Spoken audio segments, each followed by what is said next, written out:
सुनते कानों देखती आंखों धड़कते दिलों अब्दुर्रहमान का सलाम खुशामदीद कहते हैं स्पोर्ट्स साइट के शो यूरो दीवाने में।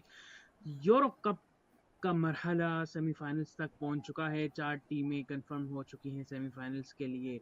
इन सब पे आज फिर बात करने के लिए मेरा पैनल मेरे साथ मौजूद है। पैनल में एज यूजुअल अहमद हुसैन चिश्ती मौजूद हैं, उनके साथ शुमेल साजिद, और हमें आज ज्वाइन किया है इनसाइड फुटबॉल पाकिस्तान के मीडिया कोरेस्पोंडेंट उसामा भुट्टा, जो कि अल्ट्रा शहीन्स के हेड भी हैं। Welcome to the show Usama, कैसे हैं आप? अस्सलाम वालेकुम टू ऑल द पैनलिस्ट्स और अब्दुलरहमान भाई आपको भी अस्सलाम वालेकुम। मैं बिल्कुल खैरियत से, अल्लाह का शुक्र है। It's really great to be back on sports side. Welcome Usama, और कैसे लग रहा है आपको? लास्ट टाइम आप हमारे शो में थे एज स्पोर्ट्स साइड कोरेस्पोंडेंट, और इस दफ़ा आप इनसाइड फुटबॉल के कोरेस्पोंडेंट के साथ हैं, तो क्या बदला इस अरसे में? I think human to human जो एक रिलेशनशिप है वो तो आपके साथ वैसा ही है। बाकी ज़ाहिर है वो ज़िंदगी के मामलात हैं, वो इसी तरह चलते हैं। तो लेट्स होप के आगे दोनों प्लेटफॉर्म्स पाकिस्तान फुटबॉल के लिए बेहतरी का काम कर रहे हैं। होपफुली दोनों आगे ऐसे ही काम करते रहें। बेशक ऐसे ही है। अहमद, आपकी तरफ बढ़ूंगा, एज यूजुअल रिकैप दीजिएगा। Okay, Abdurrahman. चार matches 8 goals in normal time. Uh, of course, दो मैचेस penalties पर भी गए. So starting off, probably the best match of the tournament, that was Spain just edging past Germany, और host crash out हो गए. Spain beat Germany by 2 goals to 1. Then a nothing match हुआ between France and Portugal. Of course, कुछ events discuss करेंगे. France edged past on penalties. Moving forward, Shumail भाई की favourite England team ने penalties पे जाके स्विट्जरलैंड को मारा. And then last match it was between Netherland and Turkey, और नीदरलैंड ने वहाँ पे कम बैक किया अगेंस्ट तुर्की by beating them two 2 goals to 1. So Abdurrahman, swiftly move कर लेते हैं पहले गेम पे. Over to you.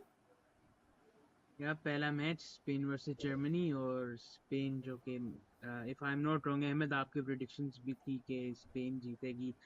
मैं शुमेल आपकी तरफ बढ़ूंगा। स्पेन वर्सेस जर्मनी कैसा देखते हैं, कैसा देखा आपने इस मैच को? कहाँ पे लगा कि जो जर्मनी होस्ट करी थी इस पूरे मैच को, और अपने होम ग्राउंड पे हारी है जर्मनी, जो कि एक अगर तो जो जिन लोगों ने 2014 का वो वर्ल्ड कप फाइनल देखा था, तो उनके लिए तो वो सेटिस्फिकेशन है कि जर्मनी जब जब उसके बाद हारी है तो लोगों को सुकून मिला है। उनमें मैं भी शामिल हूँ। तो ओवर टू यू शुमेल। अच्छा, नहीं, मैं मेरे इतने एतराज़ात नहीं हैं जर्मनी के साथ। और वैसे ओवरऑल राउंड ऑफ 16 का सबसे अच्छा जो मैच था तो वो यही गेम थी, स्पेन वर्सेस जर्मनी। जर्मनी मैंने प्रिडिक्ट किया था कि जीतेगी, लेकिन अगेन एक बहुत टफ मैच था। और as we all saw, Spain बहुत अच्छा खेली। पहला हाफ बड़ा थोड़ा क्योटिक सा कह लें। और जर्मनी अगेन क्रूज जो स्टार्ट में ही बड़े लकी थे to avoid that yellow card जो पेड्री पे चैलेंज था। एंड इवेंचुअली स्पेन और जर्मनी कहने इक्वल फुटिंग पे अच्छा मैच था। तो इवेंचुअली जो आए, जो स्पेन की सब्स्टिट्यूशन थी, पहली जो फोर्स सब्स्टिट्यूशन थी ओल्मो की, probably man of the match for me. And what an exciting game for him. A goal plus assist, overall very good from them, from Spain. और लेकिन मजा आया मैच का। probably ये वो मैच था इस इन चार में से जो सबसे ज्यादा एक्साइटिंग था। अगेन टीम्स की स्ट्रेंथ्स अच्छी थी, होम क्राउड, होम सपोर्ट, वो चीज़ें भी साथ साथ थी। And eventually Spain edging 2-1। Again kudos to Lamine Yamal, again बहुत अच्छा मैच था जमाल का। एंड अब लेट्स होप नेक्स्ट सेमीफाइनल्स में वो कैसा करते हैं। But so far so good for me. बिल्कुल ऐसा ही था। अगली गेम जो हुई थी पुर्तगाल वर्सेस फ्रांस, और ये जो दो ऐसी टीम्स थी कि दोनों फेवरेट्स एक दोनों फेवरेट्स प्लेयर्स हैं। एक दोनों टीम में एक मापाबे है, एक रोनाल्डो है। दोनों की एक fan clubs you can say कि एक अच्छी सपोर्ट है। और ये जो ये मैच था एंड तक गया, और लेकिन मैं बात करूंगा पेनल्टीज पे। जब हम आए थे तो पेनल्टीज पे 5-3 फ्रांस जीती है।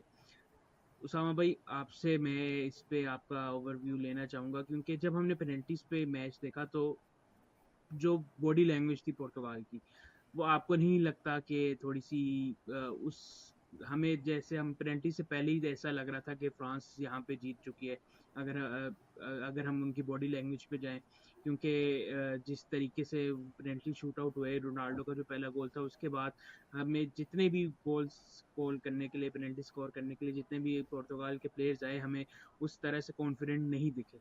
सो आपकी इस पे क्या टेक है? ओवरऑल मैच को आप किस तरह सम्स अप करते हैं? अच्छा, इसमें एक तो जो पिछली गेम थी स्पेन और जर्मनी की जो आपस में हुई थी, उसमें एक बड़ा इंपॉर्टेंट पॉइंट जो मेरे लिए था वो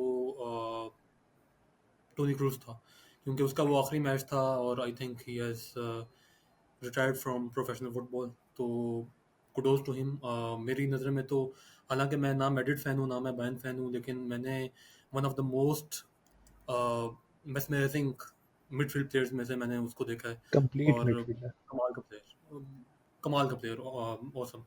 बाकी जहाँ तक ये पुर्तगाल और फ्रांस वाली मैच की बात है, आई थिंक काफ़ी फैंस को ये चीज़ फील हुई है कि ये मैच थोड़ा सा डल था as compare to Spain versus Germany वाला। इतनी ज़्यादा अटैकिंग फुटबॉल दोनों साइड से हमें देखने को नहीं मिली। Portugal was comparatively more dominant in in those exact. 120 minutes, लेकिन जो फ्रांस थी उसकी साइड से I was expecting a bit more. लेकिन I don't know, maybe जो उनके कोच हैं डच शैम्स, शायद उनकी यही थी स्ट्रेटेजी उनकी थी कि 120 मिनट्स हम गुजारें और फिर उसके बाद पेनल्टी जो शूट आउट है उस पर हम लोग मैच को लेके जाएं। उसके अंदर आई थिंक पुर्तगाल के लिए नॉकआउट्स बहुत ज़्यादा अजीब ये लोग गए हैं। क्योंकि पिछले मैच में भी आप देखें, राउंड ऑफ 16 में भी इनके जो कीपर थे उन्होंने एक्स्ट्रा ऑर्डिनरी हीरोइक्स दिखा के इनको अगले राउंड में पहुंचा दिया। लेकिन फिर उसके बाद ज़ाहिर है आपने खुद भी कुछ करना है, आपने अपनी बॉडी लैंग्वेज जो है वो ठीक रखनी है। लेकिन ओवरऑल मैं तो पर्सनली बहुत ज़्यादा मायूस हुआ हूँ उनकी जो परफॉर्मेंस है उसको देख के। It was better than previous world cup जो 2022 का हुआ था, लेकिन ओवरऑल आई फील कि they should have done better. And जो एक लास्ट जो किक थी जो फ्रांस को चाहिए थी वो उनको पेनल्टीज में मिल गई and they went ahead. Yes Ahmad, over to you. हाँ, ओके। मेरे कुछ थॉट्स हैं इसी मैच को लेके। आई गेस स्पेन जर्मनी काफ़ी हद तक कवर हो चुका है। अगेन उसी से मैं सेगवे करूँगा इंग्लैंड वाले मैच की तरफ। दो मैनेजर्स हैं जो फुटबॉल पे ऐसे क्राइम्स कमिट कर रहे हैं जो अभी तक ना देखे गए ना सुने गए। स्टार्टिंग फ्रॉम रॉबर्टो मार्टिनेस, पहले बेल्जियम की गोल्डन जनरेशन को तबाह करके आए, bar one World Cup, that was 2018 World Cup, Europe में फेल होते रहे। ग्लेरिंग टैक्टिकल एरियर से इधर पुर्तगाल की तरफ आए क्योंकि मैच पे ज़्यादा बात करना बनती है। Let me put you some stats from the match itself. पुर्तगाल के जो अटैकिंग थर्ड्स खेले इस पूरे मैच में, 63% on the left, 12% in between, centre से उन्होंने अटैक किया, and only 22% from the wing of Bernardo Silva. I am not against कि आप बर्नार्डो सिल्वा को स्टार्ट करो। आई can make piece with it कि आप, अगेन मेरी रिजर्वेशन पिछले शो में भी थी कि you should be starting Pedro Neto over there. But पूरे 120 मिनट्स आप पेड्रो नेटो को स्टार्ट नहीं करते। इवन आप सब्स्टिट्यूशन कर रहे हो, डिफेंसिव सब्स्टिट्यूशन कर रहे हो। What is your obsession over there with Cristiano Ronaldo, who is doing nothing at this very age? Uh, ठीक है, गॉड फुटबॉलर है, उस पर हम बात नहीं कर रहे। ही इज जस्ट सल्किंग, ना लिंकअप प्ले में हेल्प कर रहे हैं। पूरे 90 मिनट्स के बाद कर रहा हूँ, सिर्फ 4 पासेस उन्होंने कंप्लीट किया क्रिस्टियानो रोनाल्डो के बाद कर रहा हूँ। ना लिंकअप प्ले में वो हेल्प कर रहे हैं, ना वो अटैकिंग थर्ड में हेल्प कर रहे हैं। व्हाट ही इज डूइंग, एक चांस उन्हें मिला जो उन्हें कन्वर्ट करना चाहिए था, normal Cristiano Ronaldo would have finished that. Box crasher, एक दफ़ा एक रन मिले ब्रूनो फर्नांडिस की तरफ, बाकी फ्रांस भी नील रही, पोर्टुगाल भी नील रही। In normal time, that was the lowest XG counted in this particular tournament. कुछ एवरेज टीम भी हमने इस टूर्नामेंट में खेली है, बट पोर्टुगल और फ्रांस खेल रही है लोएस्ट XG कंबाइंड अगर करें, that was from them too. ठीक है, फ्रांस कंजर्वेटिव के लिए France again not convincing enough.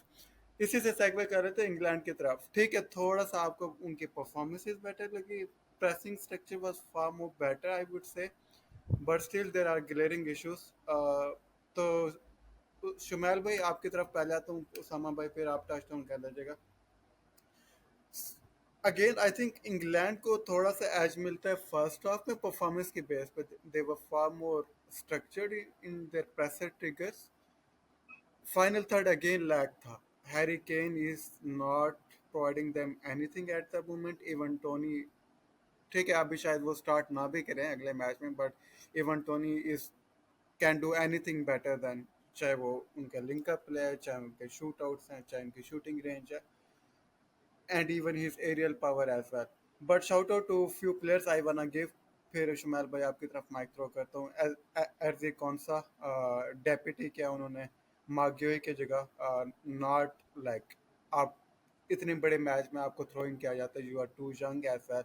कोबी मैनू जो लाइक ड्राइविंग फोर्स थी इंग्लैंड की, पाइलिंग फोर्स थी इंग्लैंड की, जो लाइंस ब्रेक कर रहे थे not only with his passes but through his runs as well. Switzerland को शाउट आउट देना जरूर बनती है। दे हैव बीन लाइक वो क्या कहते हैं, बिग डॉग किलर्स रहे इस टूर्नामेंट में ट्रेडिशनली एज वेल। एम्बोलो बहुत अच्छा मैच खेला, बहुत अच्छा मैच खेला। But on the penalties credits to England, उन्होंने 5 top top top class penalties ली, वहाँ पे क्रेडिट देना जरूर पड़ता है। स्विट्जरलैंड पहले 2 सेंटर बैक्स को पेनल्टीज पे भेजना, again I am just a humble little footy fan. Defenders again are not a solid choice.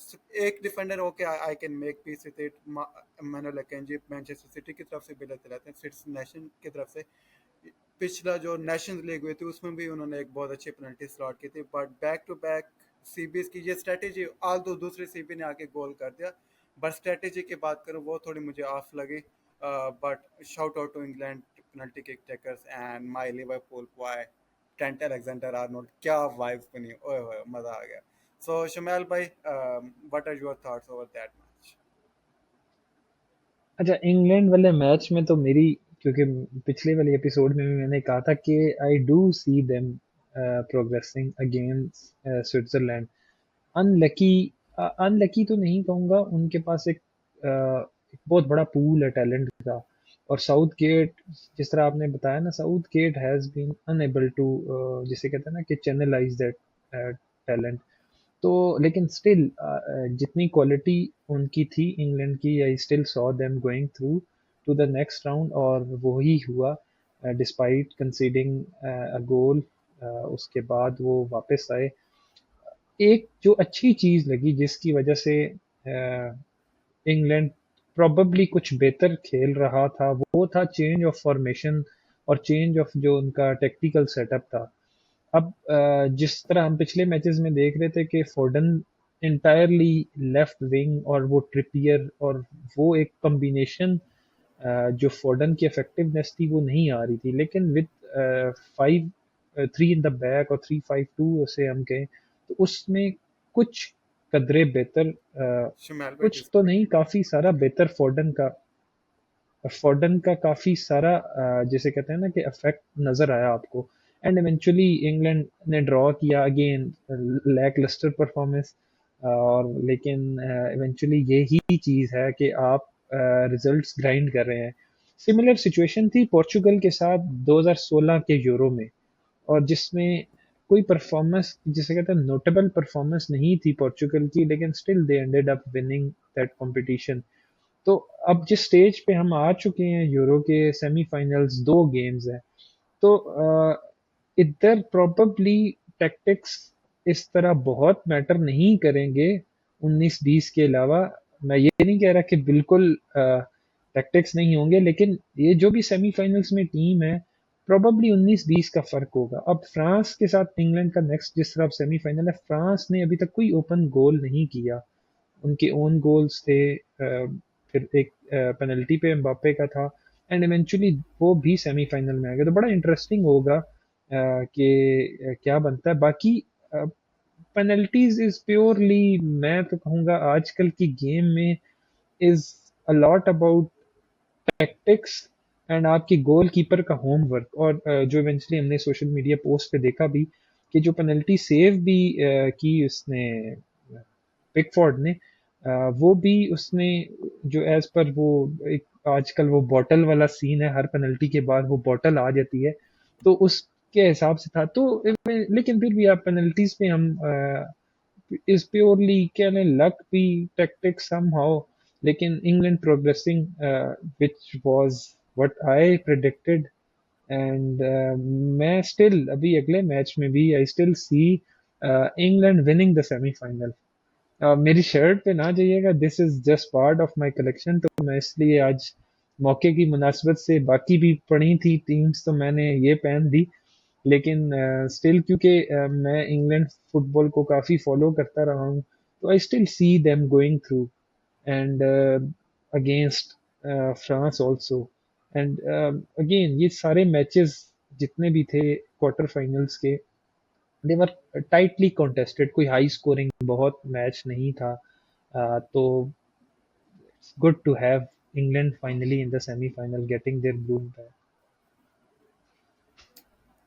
Okay Osama भाई, आपके थॉट्स.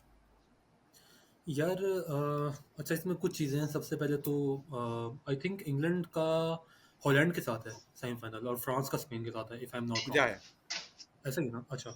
और सेकेंडली एक जो इम्पोर्टेंट चीज़ यहाँ पे है कि मैं तो पर्सनली कोई अगर आप में से इंग्लैंड फैन है तो वो भी मुझे थोड़ा समझा दें, लेकिन मैं पर्सनली बहुत ज़्यादा कंफ्यूज अच्छा हूँ सॉरी सॉरी, इंग्लैंड को मैं लेकर। एक मिनट सॉरी बात काट रहा हूँ, अच्छा मैंने नेदरलैंड के साथ मिक्स कर दिया, sorry, England versus Netherland, I see them Netherland, going through against Netherland also, thank you for the ठीक है। करेक्शन, मैंने वो बिल्कुल ही उसको मिक्स कर दिया. ग्रास कर या. शायद आप इंग्लैंड का स्पेन के साथ सोचते तो शायद आपको लगता कि इंग्लैंड बाहर हो हाँ जाएगी। नहीं नहीं, वो मुश्किल हो जाती है. अच्छा, यार इसमें ना, हाँ, मैं जो चीज़ कह रहा था कि मैं थोड़ा-सा कन्फ्यूज़्ड हूँ, अगर आप में से कोई इंग्लैंड फ़ैन है, तो मुझे थोड़ा समझा भी दे कि यार गैरेथ साउथगेट जो है 2016 के यूरोज़ के बाद अपॉइंट हुआ था। 2016 के यूरोज़ के बाद पहला जो मेन टूर्नामेंट आया वो 2018 का वर्ल्ड कप आया। उसने इंग्लैंड को सेमीज़ में पहुँचा दिया। 2021 का यूरोज़ हुआ, जो कोविड की वजह से डिले हो गया था, उसने फाइनल में पहुँचा दिया। 2022 का वर्ल्ड कप हुआ, क्वार्टर फाइनल में फ्रांस से हार गए, हैरी केन ने पेनल्टी मिस कर दी और वो सारा हुआ। अब 2024 का यूरोज आ रहा है और वो दोबारा सेमीफाइनल में उसने पहुंचा दी। तो मुझे इस चीज़ की समझ नहीं आ रही कि जो रिजल्ट्स हैं वो एक्चुअली निकल रहे हैं, वो उसमें इतना मुझे ऐसा प्रॉब्लम नहीं है, लेकिन मुझे जो असल चीज़ कंसर्न करती है इंग्लैंड के बारे में, वो देखें कि उन्होंने अपने ग्रुप स्टेज के जो मैचेस खेले हैं, किसी एक मैच में भी उन्होंने एक गोल से ऊपर स्कोर नहीं किया। 2 ड्रॉज निकाले हैं, एक वो मैच जीत गए। 2-1 एडिशनल एक्स्ट्रा टाइम में जाके राउंड ऑफ 16 उन्होंने वो जो है निकाला है, if I am not wrong. और जो कल का मैच है उसमें भी उन्होंने एक गोल स्कोर किया, वो पेनल्टीज पे गए। तो अभी जिस तरह रिजल्ट ग्रेडिंग जैसा शुमाइल भाई ने कहा है वो चल रही है, उस लिहाज से तो मुझे पता नहीं क्यों फीलिंग आ रही है कि इंग्लैंड जो है ना इससे आगे भी अब निकाल के फाइनल तक भी पहुंच जाएगा। तो एक तो इसके अंदर जो है ना पॉइंट ही हो गया। सेकेंडली जहां तक बात पेनल्टीज वाली इंग्लैंड है, का कुदरत का निज़ाम चल रहा है. कुदरत का निज़ाम बिल्कुल चल रहा है यहाँ पे। तो अब पता नहीं उनकी कौन सी कुदरत है, लेकिन चल रहा है वहाँ पे। हमारा बाकी जहाँ तक वो पेनल्टीज की बात की है, तो पेनल्टीज में आई एग्री विद शुमाइल भाई, वो वाकई कीपर का होमवर्क जो है वो काफ़ी करेगा मैटर, क्योंकि अभी जो फ्रांस और पुर्तगाल वाली जो पेनल्टी शूट आउट हुई थी, उसके अंदर वो दिखा रहे थे कि डियोगो कोस्टा जो है उसने जो जितनी पेनल्टी सेव की हैं उसने सारी साइड पे की हुई हैं, सेंटर पे उसने एक भी नहीं सेव की हुई थी। और फ्रांस का प्लेयर पहला आया, उसने पहली मारी सेंटर में है, तो अगर उसने अपना होमवर्क थोड़ा बेहतर किया होता तो मे भी शायद वो पेनल्टी सेव करने में कामयाब हो जाता। अच्छा इधर एक तो बड़ी इंटरेस्टिंग टेक है, सामा भाई सॉरी आपकी बात मैं काट रहा हूँ, इधर एक बहुत इंटरेस्टिंग टेक थी कि ये जो फ्रांस की पेनल्टीज ली, ये उनके यूजुअल पेनल्टी किकर्स थे ही नहीं, पेनल्टी टेकर्स, तो ये भी एक सरप्राइज आउट ऑफ सिलेबस आ गया कोस्टा के लिए और पोर्चुगल के लिए, तो अब जिस तरह जूल्स कोंडे है उसकी ये फर्स्ट कैरियर पेनल्टी थी, and what a penalty that was in the top of the roof, और ये एक भी कह लें पोर्चुगल के साथ हो गया, तो होमवर्क बस ये कह लें कि फेल हो गया फिर पोर्चुगल का इधर. ऐसा ही है, ऐसा ही है। और इसके अंदर एक और जो आखिरी मैच हुआ था हॉलैंड का, जो तुर्की के साथ था, उस वाले मैच में तो यार मैं तो कहता हूँ बहुत ज़्यादा इंटेंस वो गेम हुई है। मुझे तो फील होता है कि यार तुर्की वॉज अ बिट अनलकी, लेकिन जो टूर्नामेंट इनका जा रहा है, स्पेशली गैक्पो का और डिपाय का, डिवरिच का, ये जो उनके डिफेंडर हैं, फिर उनके जो कीपर हैं, और क्या डिफेंड उन्होंने यार एंड पे किया है हॉलैंड ने। आई वाज रियली इम्प्रेस्ड कि यार पता नहीं वो उनसे हीट ऑफ द मोमेंट में हो गया या वाकई ही उनकी जो डिफेंस है वो बहुत ज़्यादा मतलब चार्ज अप थी जब उनका सेकंड गोल उन्होंने किया उसके बाद। तो full kudos to the team, and I hope कि वो इंग्लैंड को एक जो है ना बहुत टफ फाइट जो है वो सेमीफाइनल में देंगे। Fine, fair enough. Over to you Abdulrahman. किसी मैच पे थॉट्स ऐड करनी है या shall we move towards next segment? या मूविंग टुवर्ड नेक्स्ट सेगमेंट, हमारा जो है मैं उसामा भाई आपसे स्टार्ट करूंगा। शुमेल से तो लास्ट हमने ये पूछा था। पहले तो हमने पिछले शोज में टॉप 5 प्लेयर्स पूछे थे ना ओवरऑल। इसमें मैं उसामा भाई आपसे चाहूंगा कि आप 11 बनाएं, स्टार्टिंग 11 ओवरऑल अभी तक जितना यूरो कप हुआ है। आपकी स्टार्टिंग 11 क्या है, टॉप 11 प्लेयर्स? यार पर्सनली आई फील के एक बड़ा मुश्किल क्वेश्चन ये आपने पूछ लिया है, क्योंकि मुझे इस बारे You एग्जैक्टली में need a bit of preparation before, yeah. बहुत ज़्यादा मुझे सोचने का इस पे कोई मतलब मौका Yeah. मिला नहीं है। लेकिन जो भी टॉप ऑफ द हेड आ रही है मैं उसमें ही फिर बताने की कोशिश करता हूँ। अच्छा, तो स्टार्टिंग विद जो कीपर है, तो keeper most probably I would go with Unai Simon, जो स्पेन का है। उसके बाद अगर मतलब हम डिफेंडर्स की बात करें तो राइट बैक वो सस्पेंड हो गया, लेकिन आई would go with कार्वाहाल। Centre back में हॉलैंड के डिवरिच, और उसके साथ आई वुड इंक्लूड पेपे, जो उनके थे पुर्तगाल के। लेफ्ट बैक में आई वुड गो विद कुकुरेया। उसके बाद जो आपके मतलब बीच के तीन हैं, तो उसमें जो प्लेयर्स हमारे पास मिड में आते हैं, एक कैमाविंगा फ्रांस का, then I will have Bellingham, और एक जो हमारे प्लेयर लेफ्ट पे होगा वो due to I respect that player lot, Toni cruise.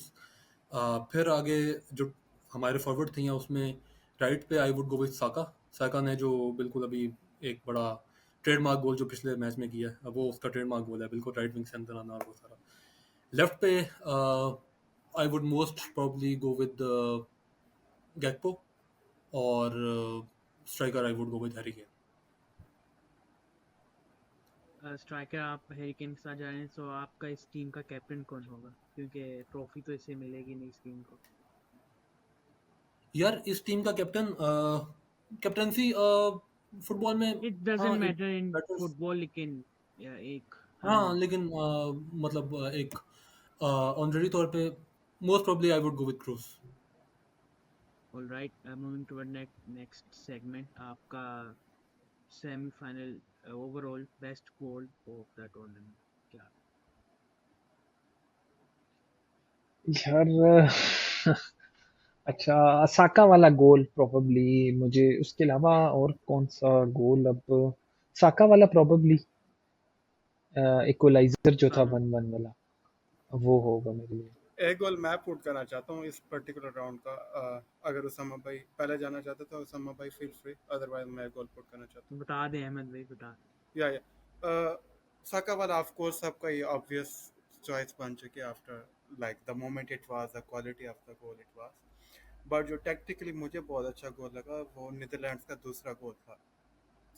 What what Turki wanted कि वो नीदरलैंड वाले सेंटर ऑफ द पिच में खेले, क्योंकि उधर उन्होंने ओवर क्राउडिंग किए हुए थे।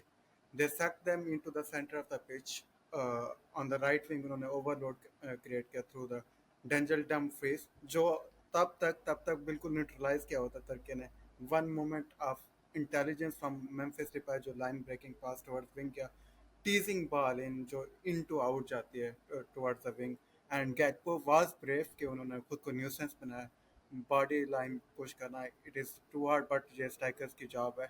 सो पिक्चर परफेक्ट गोल, टेक्निकली बहुत अच्छा गोल लगा मुझे नीदरलैंड्स का. और स्पेसिफिकली जब आप एक तो होता है इंडिविजुअल ब्रिलियंस, आ रहा ना टेक्निकल ब्रिलियंस से कम बैक करना, that speaks itself of Netherlands की जो वो कहते हैं ना total football. So that summed it up. Over to you सामा भाई, आपका favourite.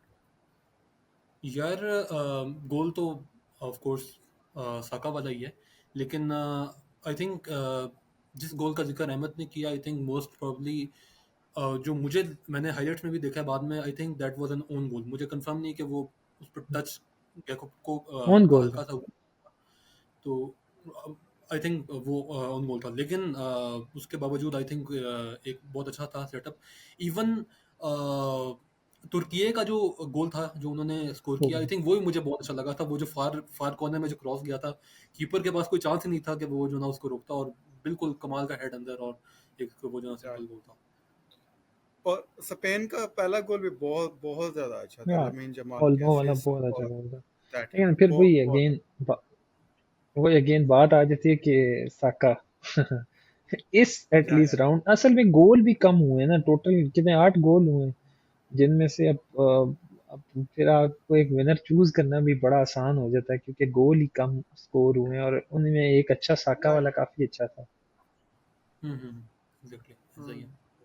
All right, last round जो रवायत है प्रेडिक्शंस की, मैं तीनों से प्रेडिक्शन लूंगा. Semifinals, the last second last round of the tournament के, इसके बाद हमें अंदाज़ा हो जाएगा कि फाइनल कौन सी दो टीम्स खेल रही हैं. स्पेन वर्सेस फ्रांस, दोनों टीम्स जो हैं, मतलब ऐसा नहीं है कि दोनों टीम्स बराबर की हैं, टक्कर की टीम्स है दोनों. स्पेन भी अच्छा करती आ रही है, फ्रांस भी अच्छा करती आ रही है. उसामा से स्टार्ट करूंगा, फिर शुमेल, फिर अहमद. प्रेडिक्शंस देनी है आपने, स्कोर लाइन प्रेडिक्ट करनी है, और साथ में प्रेडिक्ट करना है कि कौन गोल स्कोर करेगा. Usama, over to you. अच्छा यार, अब्दुलरहमान भाई मैं आपको बताऊं, स्पेन जिस लिहाज से अटैकिंग फुटबॉल खेल रही है, मुझे तो लग रहा है कि ये रगड़ देंगे फ्रांस को. आई थिंक इस स्टेज पे जनरली मैं 1-0 से ऊपर प्रिडिक्शन करता नहीं हूँ, क्योंकि असल में होता ये है कि जिस स्टेज पे अब हम पहुंच चुके हैं ना टूर्नामेंट के, यहाँ पे होता ये है कि दोनों टीमें बहुत सेफ खेलना स्टार्ट हो जाती हैं. वो ज़्यादा अटैकिंग गुस्सा फुटबॉल नहीं खेलती, क्योंकि ज़ाहिर है उनको होता है डर कि यार कि गोल नहीं कंसिडर करना हमने. तो उसकी वजह से ना, लेकिन स्पेन किसी चीज़ का लिहाज ही नहीं कर रही. इवन जर्मनी के अगेंस्ट भी उन्होंने किसी चीज़ का लिहाज नहीं किया और बिल्कुल अटैकिंग फुटबॉल पे गए. तो I think I would go with most probably 2-1 for Spain in the first semifinal. और जो सेकंड है जिसमें इंग्लैंड और हॉलैंड का मैच है, आई थिंक उसके अंदर इट सीम्स कि वो 1-1 गेम होगी, लेकिन वो पेनल्टीज पे जाएगी. अच्छा, मैं थोड़ा सा डिफर करूंगा ये उसामा भाई वाली बात में कि अगेंस्ट जर्मनी स्पेन बड़ा खुल के खेली। एक ये था कि जर्मनी भी खुल के खेल रही थी, तो क्योंकि होम सपोर्ट भी थी सब कुछ, और उनका स्टाइल भी ऐसा था। लेकिन जो हमने इस टूर्नामेंट में फ्रांस को देखा है, तो वो बड़े कंजर्वेटिव कह लें आपको, डिफेंसिवली खेले हैं. तो I don't see Spain scoring much. Still मैं Spain, my prediction would be 1-0 to Spain, और कि स्पेन जीत होगी, लेकिन हाई स्कोरिंग प्रोबेबली वही वाली बात होती है कि either these predictions they go right, या they come back to make a joke out of you. तो मुझे अब इसका मैं कुछ कह नहीं सकता, वन लेकिन फॉर आई द सी स्टोरी कर दें. वन फॉर द स्टोरी में तो वो नादिर भाई की स्टोरी चली नहीं, लेकिन 1-0 टू स्पेन. और अदर गेम इंग्लैंड जो नेदरलैंड है, वो अगेन वो मेरा जोक शायद प्रोबेबली बन गया हो फॉर द रॉन्ग सेमीफाइनल के मैंने बोला, लेकिन इंग्लैंड नेदरलैंड में I see England winning on penalties again 1-1. Yes okay, Ahmed. I think so मेरी टर्न है. पहले सेमीफाइनल से स्टार्ट लेते हैं. आई थिंक अगर दोनों के पास बेस्ट स्क्वाड्स अवेलेबल होते ना, तो I would have given Spain 60-40. But Carvajal absent होंगे, कुकुरिया एब्सेंट होंगे due to suspension, Pedri most likely injury. Unavailable होंगे due to the nasty injury. तो the way France are playing, तो वो balance out हो जाते दोनों चीज़ें. individual moments of brilliance. Mbappe की इंजरी चल रही है तो that would have given them extra edge मेरी प्रेडिक्शन में, बट इंडिविजुअल ब्रिलियंस अब क्योंकि सेमीफाइनल अभी आप इंग्लैंड की भी देख रहे होंगे या टैक्टिकली अभी अब उसामा भाई ने भी बात की, जब आप कंजर्वेटिव खेलते हो तो एक individual moment of brilliance game को डिफाइन कर देते हैं. So for this particular reason, I am just edging it towards Spain, but it can really go either way. 1-0 कह लो या 2-1 एट द लाइक बहुत स्ट्रेच में अगर चला जाओ. दूसरा मैच इंग्लैंड वर्सेस नीदरलैंड्स. थोड़ा सा मैं इधर बायस होऊंगा because my twin brother is Netherlands का फैन. हमारी शुरू से रिवलरी भी चलती आ रही है स्पेन वर्सेस नीदरलैंड्स की. 2010 का ग्रैंड फिनाले भी हुआ था. 2008, 2010, 2012 कंटिन्यूसली नॉकआउट मैचेस हुए थे. तो that was peak rivalry for that particular purpose. And थोड़ा सा मेरा लिवरपूल वाला बायस है. एक आखिर में थोड़ी सी मैं टैक्टिक्स पे भी बात करूंगा कि क्यों मैं नीदरलैंड्स की तरफ जा रहा हूँ. तो या गैक्पो भी हैं, Virgil van Dijk. I want to cement his legacy, at least वो फाइनल तो खेले. तो I am going towards Netherlands. I think so Netherlands की midfield is far more balanced as soon as Rinders and Schouten gets the hold of the midfield. But having said it, England की midfield अगर वो अभी जो पिछले match में उन्होंने system खिलाया that can really level it up. Goal scorers Netherlands के more on form है apart from Saka. So for that tactical तो नहीं, like individual कह लो 1-1 अगर हम डिफेंस हो गया. आई वुड से 50-50 दोनों बैलेंस हो गए. मिडफील्ड बैलेंस हो गई after the tactical switch made by Gareth Southgate.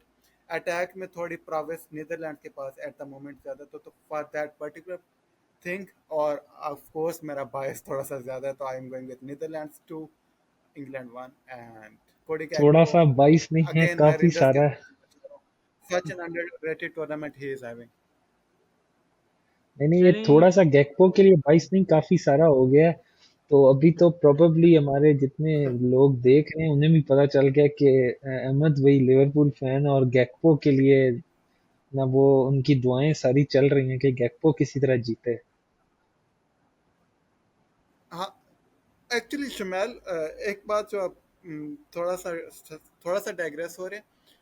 मैं इंग्लैंड की टीम बहुत ज़्यादा ये जो इनकी करंट क्रॉप है या 2020 ऑनवर्ड्स ले लो बहुत ज़्यादा लाइकेबल है. They have shown the camaraderie as well, they have shown flair हर डिपार्टमेंट में. बट जो उनके मैनेजर है जो are not getting best out of it. Players को इतनी ज़्यादा आउट ऑफ पोजीशन खेल रहे. साका को एक ही मैच में आपने 4 डिफरेंट पोजीशंस पे खिलाया. दैट रियली स्पीक्स कि आपके पास टेक्निकल नॉलेज का कुछ अता पता नहीं. You are just relying on the individual moments of brilliance, जैसे पाकिस्तान की टीम करती है कि यार एक दिन कोई ना कोई चल जाए तो हमारा बेड़ा पार हो जाए.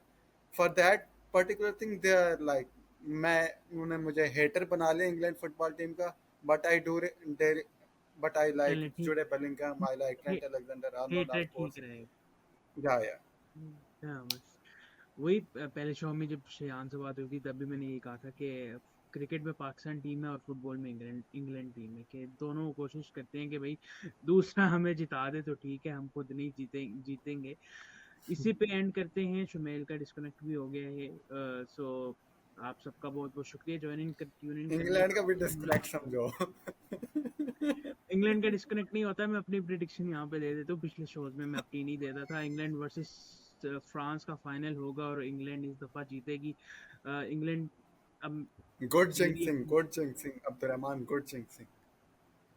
नहीं मेरी I know problem your game, I know your game. बहुत बहुत शुक्रिया आप तीनों का ज्वाइन करने के लिए. इंशाल्लाह फिर अगले शो में फिर से मुलाकात होगी. तब तक के लिए हम सबको दीजिए इजाजत. अल्लाह हाफिज. अगर Like, पसंद share आए and तो लाइक subscribe. करें, शेयर Like, करें, share and सब्सक्राइब करें. subscribe. Allah Hafiz. Thank you. I love.